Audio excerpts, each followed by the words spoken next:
प्रयागराज इलाहाबाद में कुंभ में जो मेला चल रहा है उसकी तैयारियों को लेकर जिस तरीके की बयानबाजियां हो रही हैं मेरे ख्याल से बिल्कुल गलत है।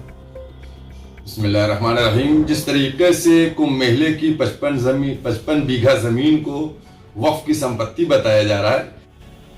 प्रयागराज इलाहाबाद में कुंभ में जो मेला चल रहा है उसकी तैयारियों को लेकर जिस तरीके की बयानबाजियां हो रही हैं मेरे ख्याल से बिल्कुल गलत है। बेशक ज़मीन वक्फ की है, अगर वक्फ की है तो वहाँ के ऊपर वक्फ की ज़मीन के ऊपर अगर मेला लग रहा है तो आने वाले तीर्थ यात्री उस ज़मीन को अपने कंधे पर उठा के अपने घर नहीं ले जाएंगे।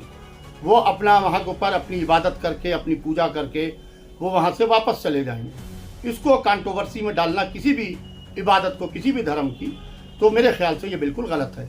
और जहाँ तक कि ये बात कही जा रही है कि वो जगह वक्फ की है और वहाँ के ऊपर कोई आ नहीं सकता है, कदम नहीं रख सकता है, तो अभी आप देखिए सैलानियों ने जिस तरीके से सैलानी फंसे थे और किस तरीके से मस्जिद के दरवाजे खोले गए और किस तरीके से मस्जिदों में उनको जगह दी गई। ये एक इंसानियत है और इंसानियत के नाते हिंदू को मुसलमान के साथ में, मुसलमान को हिंदू के साथ में बाकायदा खड़ा होना चाहिए है। इसको तंग नज़री से नहीं देखना चाहिए है। लिहाजा मैं अपील करता हूँ उन लोगों से जो इस वक्त चीप पब्लिसिटी के लिए ये सियासी बयानबाजियाँ कर रहे हैं, कम से कम इस सियासी बयानबाजियों को छोड़ के हर धर्म को अपने अधिकार जो उसको कॉन्स्टिट्यूशन ने दिए हैं उस अधिकार के तहत अपने धार्मिक त्योहारों को मनाने की इजाज़त होना चाहिए। बिस्मिल्लाहिर्रहमानिर्रहीम। जिस तरीके से कुंभ मेले की 55 बीघा जमीन को वक्फ की संपत्ति बताया जा रहा है, मैं समझता हूं कि ये बिलावजह के नए शगुफे हैं।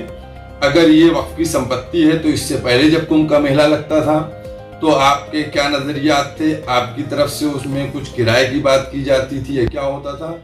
इस तरीके से किसी भी धर्म से मुताल्लिक अगर कोई आस्था से मुताल्लिक कोई प्रोग्राम हो रहा है और उसमें कोई भी किसी भी समुदाय का व्यक्ति कोई कंट्रोवर्सी खड़ी करे तो मैं समझता हूं ये उचित नहीं है।